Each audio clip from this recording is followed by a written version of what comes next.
There's an extraordinarily deep and radically original understanding of the nature of the Christ and its fundamental relationship to human freedom that Rudolf Steiner developed through decades of rigorous spiritual investigation. True freedom is born when the soul remembers who it is. This seemingly enigmatic statement contains transformative wisdom that connects spiritual cosmology, the historical development of human consciousness, and the evolutionary destiny of humanity in a unique synthesis that completely transcends both traditional theological dogmas of institutional Christianity and the materialist rejection of the spiritual as illusion. For Steiner, Christ is not merely a historical figure who lived 2,000 years ago, nor an abstract symbol of moral virtues, but a cosmic being of incomparable magnitude, whose central event, the incarnation, crucifixion, and resurrection, represents an absolutely decisive turning point in the evolution of human consciousness and the entire earth. The mystery of Golgotha, as Steiner called this event, was not an atoning sacrifice to appease an angry deity as conventional theology presents, but a cosmic intervention that made possible the development of true human freedom through the transformation of the very forces that constitute human nature. Authentic freedom, for Steiner, is not the mere ability to choose between already given external alternatives, but the power to act from one's own moral impulse, born of direct spiritual insight. The ability to create completely new actions, based on an individual's perception of the inherent necessity of the specific situation. This profound freedom requires that human beings develop complete independence, both from determination by inherited instincts and social conditioning, and from obedience to external commands of religious or moral authorities.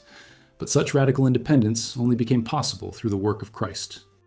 Before the mystery of Golgotha, humanity was inevitably trapped in two opposing but equally limiting directions.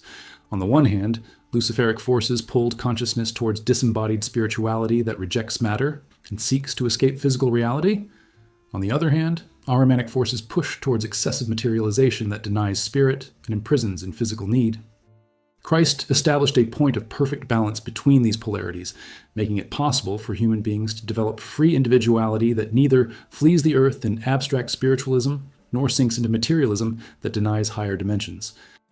True freedom is born when the soul remembers who it is, not an accidental creature of blind biological processes, nor a passive fragment dissolved in impersonal divinity, but an individual spark of consciousness with a unique mission and capacity for growing self-determination through multiple incarnations.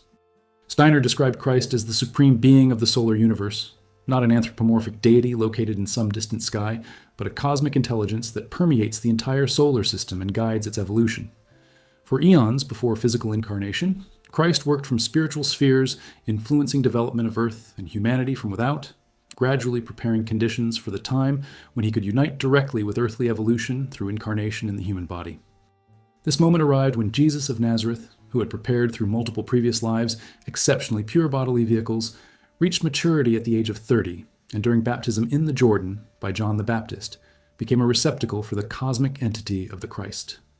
For 3 years, the Christ lived in the body of Jesus, directly experiencing all dimensions of earthly human existence, including suffering, temptation, doubt, and finally physical death through crucifixion. This was not cosmic theater, but genuine experience through which Supreme Divine Being, who previously knew only pure spiritual realms, learned by direct experience what it means to be trapped in dense matter, subject to temporal and spatial limitations, vulnerable to pain and death. Through this incomparable union of divine and human, something radically new came into terrestrial evolution, the possibility of matter being spiritualized from within through the force of love that Christ brought, and simultaneously, the possibility of the human spirit achieving complete individual independence. At the crucifixion, when the blood of Christ flowed to earth, spiritual forces from the solar being penetrated the physical substance of the entire planet, beginning a process of transformation that will continue through future millennia until the entire earth is transfigured into a spiritual body. In the resurrection, Christ demonstrated that individual consciousness can completely transcend physical death, not through the immortality of the soul that simply survives independently of the body as previous spiritualist teachings have. Previous ones stated, but through the transformation of one's physical body into a spiritual substance that can be controlled directly by conscious will. This was a promise and demonstration of future possibility for all humanity. Eventually, through evolutionary work over eons, human beings will develop the ability to consciously create and dissolve physical forms, becoming fully free co-creators. Human freedom, for Steiner, is intrinsically connected to the mystery of the Christ, because authentic freedom requires the capacity to act from love. Not love as a merely sentimental emotion or personal attachment, but love as a cosmic force of conscious union that connects individual with wholeness without dissolving individuality. Before Christianity, morality was based on external laws, revealed divine commandments, traditional codes, tribal instincts. Individuals obeyed out of fear of punishment, hope of reward, or social pressure, but not out of their own insight into the intrinsic need for moral action. This is not true morality nor true freedom, but heteronomy, being governed by external laws. Christ enabled a transition to genuine autonomy, the ability to legislate for oneself based on direct moral insight. This ethic of freedom, which Steiner developed philosophically in The Philosophy of Freedom before his deeper spiritual investigations into the Christ, was later revealed to be founded in the Christ impulse operating in human evolution. A truly free person perceives through moral intuition what a specific situation requires and acts out of love for action, not out of obedience to a general rule. This capacity for individual moral intuition is Christ's gift to humanity. Before the mystery of Golgotha, such individualization of moral consciousness was not possible because forces that constituted human nature did not allow such independence. Christ infused into the substance of humanity strength that makes possible the gradual development of this moral freedom through successive incarnations. True freedom is born when the soul remembers who it is, not just an obedient follower of external laws nor an isolated ego seeking selfish satisfaction, but a moral individual capable of perceiving need and acting creatively out of love. Steiner emphasized that understanding of Christ must evolve just as human consciousness evolves. Ancient representations of Christ were appropriate for earlier levels of consciousness, but become inadequate for modern consciousness. In early Christian communities, Christ was experienced through natural visionary states that were still common. People saw the resurrected Christ in inspired visions and dreams. As humanity developed abstract thought and physical-focused consciousness, these direct perceptions gradually ceased, and faith was based on historical testimonies and ecclesiastical dogma. But Steiner saw that humanity was entering a new phase where direct perception of the Christ could be recovered through the conscious development of spiritual organs, not as a return to ancient involuntary clairvoyance, but as a new form of fully conscious and voluntary spiritual perception. He prophesied that the 20th century would mark the beginning of an era where increasing numbers of people would begin to experience the etheric Christ, direct perception of the living Christ, not in a physical body, but in an etheric body of light operating in the etheric sphere around the earth. This second coming of Christ is not an external physical event, but a transformation of human consciousness, allowing perception of a presence that has always been there but remained invisible. The anthroposophical understanding of Christ as a cosmic being who united with terrestrial evolution and continues to work to liberate humanity is radically different from both traditional theological interpretations that see him as a moral judge, rewarding believers and punishing non-believers, and from rationalist interpretations that reduce him to a human ethical teacher. Steiner's cosmic Christ is real evolutionary force working in the development of consciousness, making possible that which defines humanity at its highest potential, freedom based on love and knowledge. The relationship between Christ and freedom manifests itself concretely in individual biographical development. Steiner described that in the first half of life, approximately up to 30 years, being human is largely determined by heredity, education, and circumstances, forces that come from outside shape personality. But around age 30, the age at which Christ entered Jesus, the potential for radical transformation emerges. Individual can start working consciously on themselves, not just reacting to external influences, but starting development from within. This is the moment when genuine freedom becomes possible, when a person is no longer a mere product of past causes, but can begin with create a future based on your own intentions. This possibility of conscious self-transformation in the second half of life is a direct result of Christ's work in human evolution. Without the Christic impulse, human beings would remain trapped in karmic and hereditary determination with no real possibility of transcendence. Christ introduced the principle of renewal, the ability to begin completely new in each moment, not trapped by the past. This is the essence of freedom and also the essence of forgiveness that Christ taught. Forgiveness is not mere forgetting of offenses, but recognition that the individual is not fixed in past actions, but can transform themselves. True freedom is born when the soul remembers who it is, being capable of constant renewal, not irrevocably determined by past karma, but capable of consciously working with karma, transforming it through understanding and free moral action. Steiner also connected the Christ with the development of pure thought, the unique human ability to think about universal abstract concepts that are not derived directly from sensory perceptions.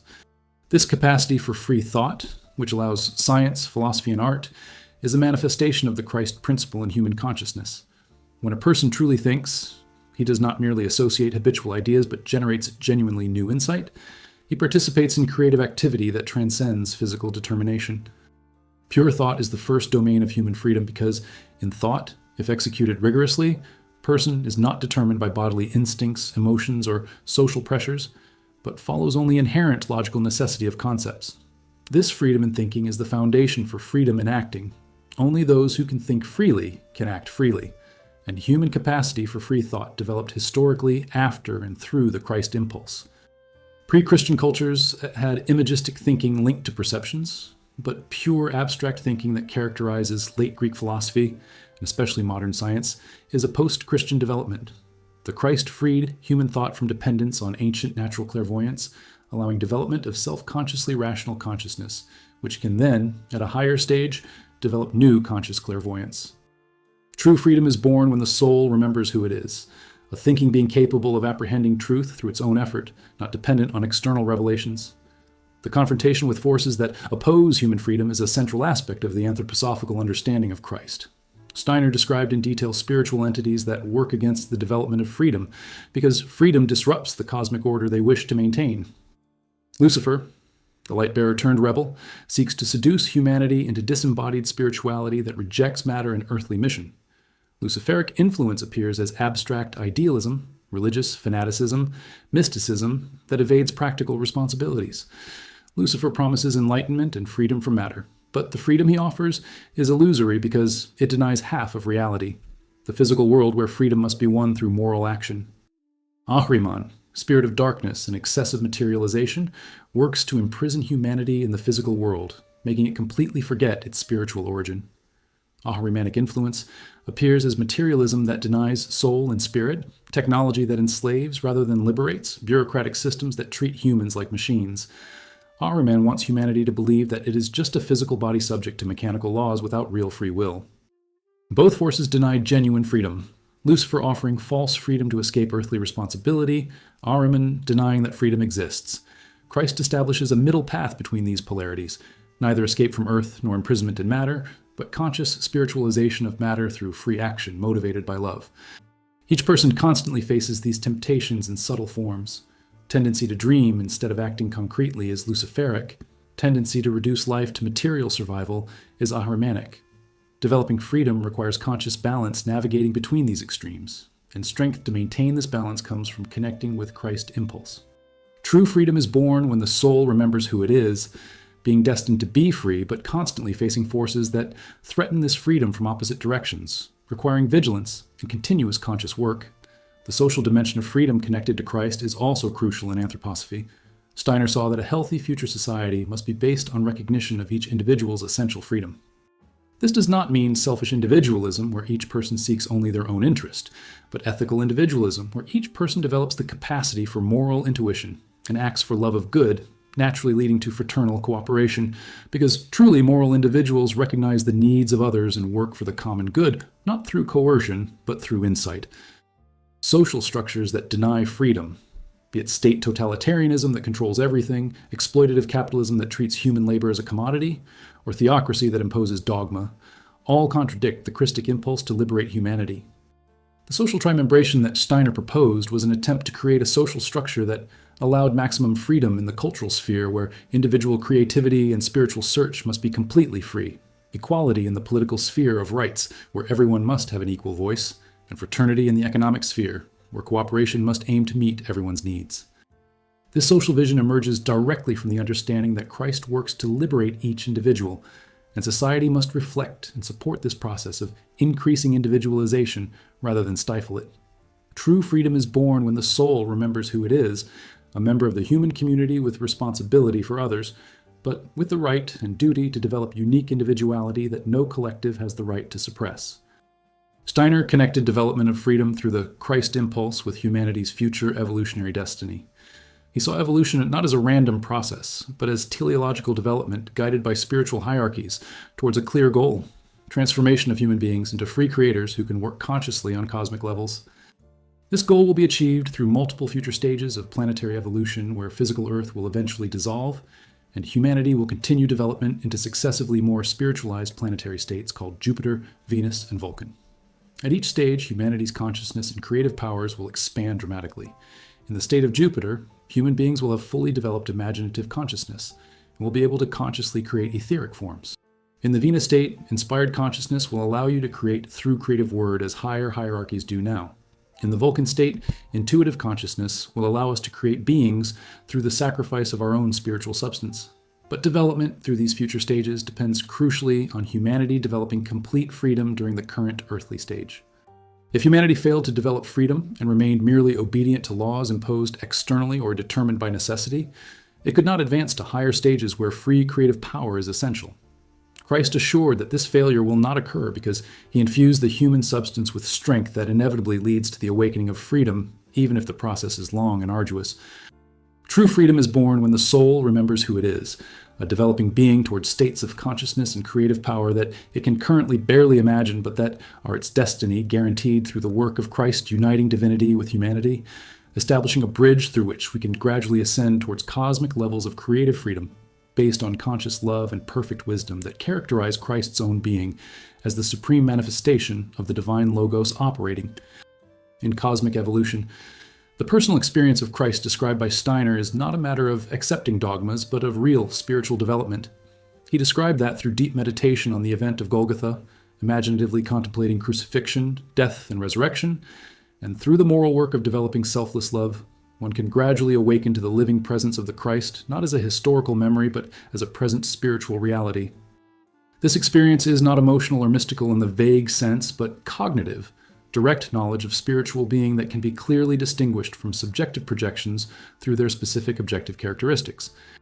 The spiritually experienced Christ reveals himself as a source of moral strength to act against selfish inclinations, as a light that illuminates paths through moral confusion, as a presence that guarantees that human efforts for transformation are not in vain but participate in a cosmic process that will culminate in the victory of good and freedom.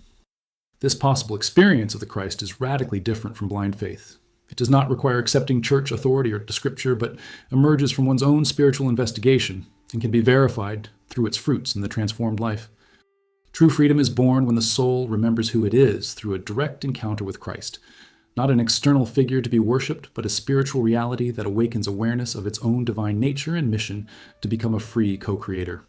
The relationship between me. The mystery of Christ and individual karma is a fundamental aspect of the anthroposophical understanding that directly connects freedom with responsibility.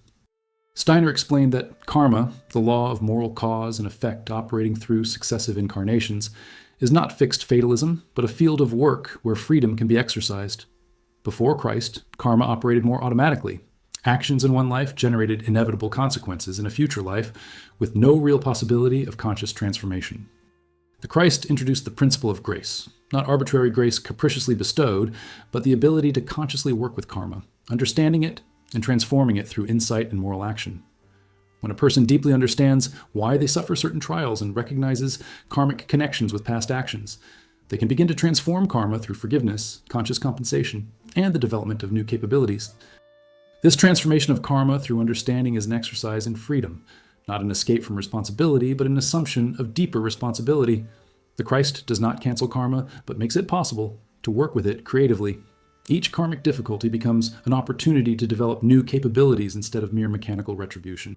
True freedom is born when the soul remembers who it is, a being with history across multiple lifetimes, but not irrevocably imprisoned by that history, capable of consciously transforming karmic patterns through growing understanding and moral action informed by love. Steiner also described two distinct Jesuses whose chains came together to prepare a suitable vehicle for the cosmic entity of the Christ. The Solomonic Jesus, descended from the royal lineage of David through Solomon, had developed through multiple incarnations extraordinary intellectual and spiritual abilities. He was an ancient soul who had incarnated as Zarathustra, the great Persian teacher, and carried wisdom accumulated through the ages. The Nathanian Jesus, descendant of the priestly lineage of David through Nathan, was a soul that had never incarnated before. He had remained in spiritual worlds since the beginning of humanity, and was therefore free from all impurities accumulated through incarnations on an increasingly materialized earth. This pristine soul brought original purity and innocence. At the age of 12, through a mysterious event, Zarathustra's soul from the Solomonic body was transferred to the Nathanian body, uniting ancient wisdom with original purity. Over the next 18 years, this unified Jesus prepared himself through profound suffering and intense spiritual searching to become a worthy vessel of the Christ.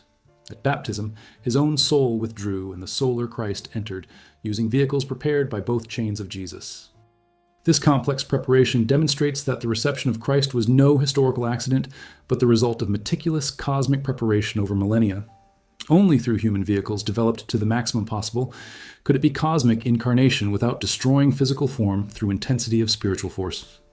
True freedom is born when the soul remembers who it is, understanding that individual human development prepares not only for its own evolution, but can serve much greater cosmic purposes, becoming a conscious instrument of spiritual forces working for the elevation of all humanity. The meaning of blood in the anthroposophical understanding of Christ is directly connected to freedom and individualization. Steiner explained that blood is the physical carrier of the self, the principle of conscious individuality. In ancient cultures based on tribal lineages, shared blood created group consciousness, where the individual was primarily a tribal member and separate individuality was weakly developed. Christ came to free humanity from this limiting group consciousness and awaken full individuality in each human being. When the blood of Christ flowed at the crucifixion and penetrated earth, it symbolized and accomplished the transfer of the principle of individualization from the tribal and racial level to the completely individual universal level. Christ said, "He who does not abandon father and mother cannot be my disciple," not encouraging a lack of family love, but indicating that true identity does not come from blood lineage, but from direct spiritual connection with the divine. In the Christ impulse, it does not matter what race, nation, or family a person comes from. What matters is individual spiritual development.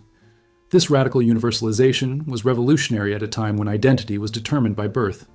Genuine Christianity transcends all divisions based on blood, race, and nationality because it recognizes common spiritual essence that transcends physical differences. But at the same time, the Christ impulse does not dissolve individuality into amorphous unity. On the contrary, it strengthens true individuality and it transcends selfish separateness. True freedom is born when the soul remembers who it is, not a member of a particular group defined by heredity, but a unique individual with a direct connection to the divine that transcends all external categories. Steiner's understanding of Gethsemane and temptation in the wilderness reveals profound aspects about the nature of freedom. In the desert, the Christ incarnated in Jesus faced temptations from Lucifer and Ahriman who offered false paths of power. Turning stones into bread would be using spiritual power for material satisfaction. Throwing oneself from the temple would be forcing divine intervention, denying freedom. Receiving kingdoms of the world would be accepting domination through power instead of love. Christ rejected all of these offers because each would deny genuine freedom in different ways. In Gethsemane, the Christ faced existential terror of imminent death and cried out for the cup to pass, but then freely accepted the inevitable fate. This moment is crucial because it demonstrates that even an incarnated divine being faces the need to freely choose between alternatives, feeling a real weight of decision. It was not a puppet fulfilling a predetermined script, but being conscious, making a free choice in the face of real alternatives. If crucifixion were inevitable without the possibility of choice, it would not be a free sacrifice, but mere inevitability. Christ's freedom to voluntarily accept suffering is what gives the event transformative power. And this freedom in the face of suffering becomes a model and source of strength for all human beings facing their own Gethsemanes, moments where they must freely choose to accept or reject the difficult path that moral conscience indicates. True freedom is born when the soul remembers who it is, being able to consciously choose even when choice involves extreme suffering, driven not by external compulsion, but by love for the perceived good. Steiner also approached the Antichrist not as a single future figure, but as a principle that operates whenever humanity is diverted from the development of authentic freedom. Anti-Christian forces work to create systems that deny individuality and freedom, whether through the imposition of dogmas that prohibit independent thought, or through materialism that denies the existence of a spiritual dimension where freedom can be founded, or through technologies that enslave humans to machines and systems. In particular, Steiner warned that in the future, attempts would be made to create Christianity without the Christ, morality based only on social utility, spirituality based on psychological techniques, without recognition of objective spiritual realities, or religiosity that bows to political or economic powers. The true Christ impulse always works to awaken free individuality that thinks independently and acts out of conscious love, never to create obedient masses or forced conformity. Recognizing anti-Christian forces requires spiritual discernment. They often present themselves as good, as progress, as necessary order. But the test is always, Does this develop or suppress individual freedom? Does this awaken the ability to think and act independently, or does it create dependence? Does this honor each individual's dignity, or treat humans as means to ends? True freedom is born when the soul remembers who it is and can clearly distinguish between forces that serve the development of authentic freedom and forces that, under the appearance of good, work to enslave. The relationship between Christ and other spiritual traditions, in Steiner's view, is inclusive but not relativistic. He saw that all great religions contain spiritual truths and served humanity's evolution in different times and cultures. Buddhism has developed profound wisdom about the nature of suffering and the path of inner purification. Hinduism maintained knowledge of reincarnation and karma. Islam emphasized submission to the divine will. Judaism prepared ethical monotheism. But the Christ represents something unique and universal, the cosmic logos incarnating directly on earth, making possible development that other traditions could not provide, individual freedom based on conscious love. Steiner did not see Christianity as a religion, among others, but as a cosmic event that affects all humanity, regardless of religious affiliation. A person can benefit from the Christic impulse without being nominally Christian if they develop disinterested love and seek truth with devotion. Conversely, a person can call himself a Christian, but be closed to the real Christ impulse if he remains in rigid dogmas and rejects the development of consciousness. The cosmic Christ works on the evolution of all humanity, not just followers of a specific religion.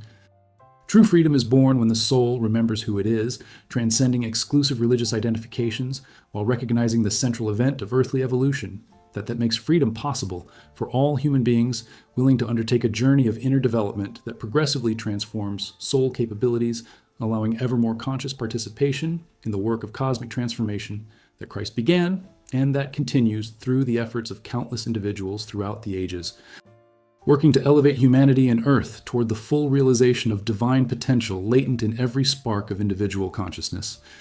Mary's role in anthroposophy is connected to the development of human capacities necessary to receive Christ.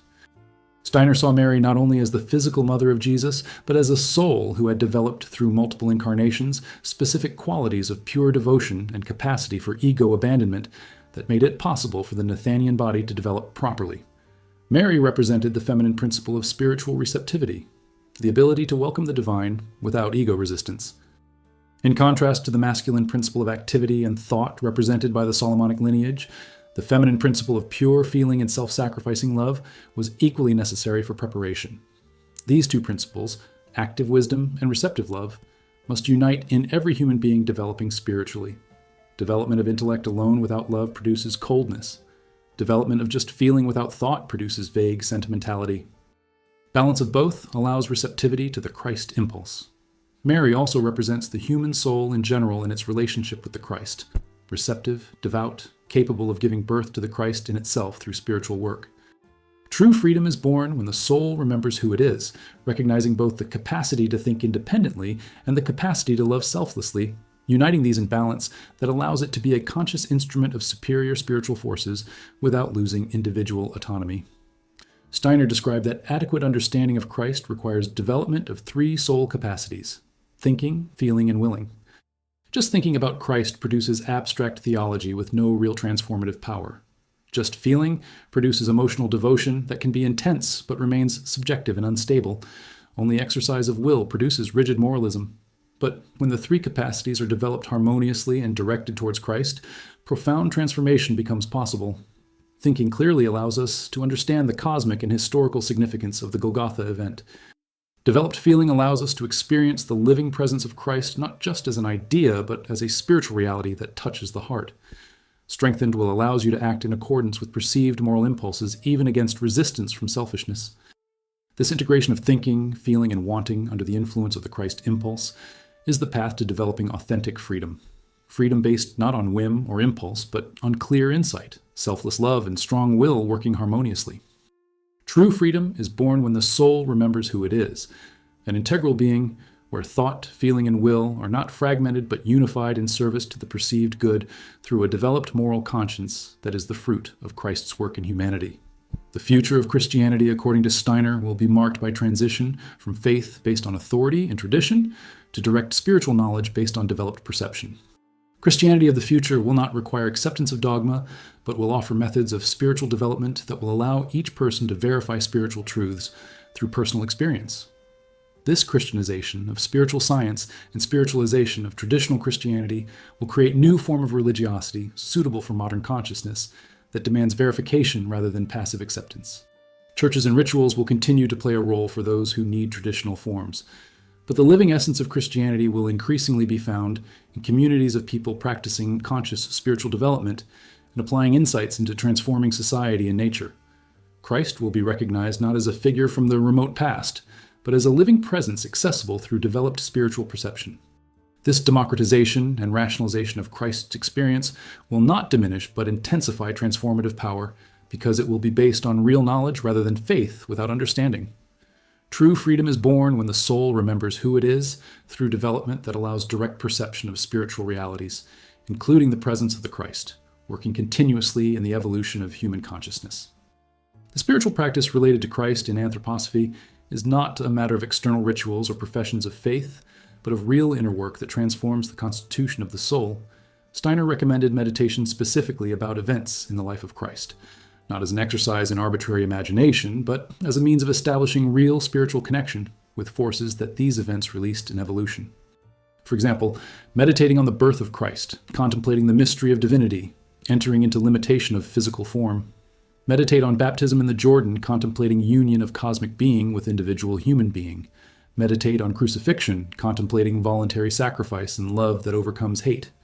Meditate on resurrection, contemplating the victory of life over death and spirit over matter. These meditations, practiced regularly with deep concentration, gradually awaken spiritual organs that allow direct perception of realities represented in events. In addition to meditation, Steiner emphasized the importance of practical moral work, developing absolute truthfulness in thought and word, cultivating genuine interest in other beings without hidden, selfish motives, practicing equanimity in the face of joys and sufferings, cultivating openness to new experiences without rigid prejudices, and developing the ability to act decisively when moral insight indicates need.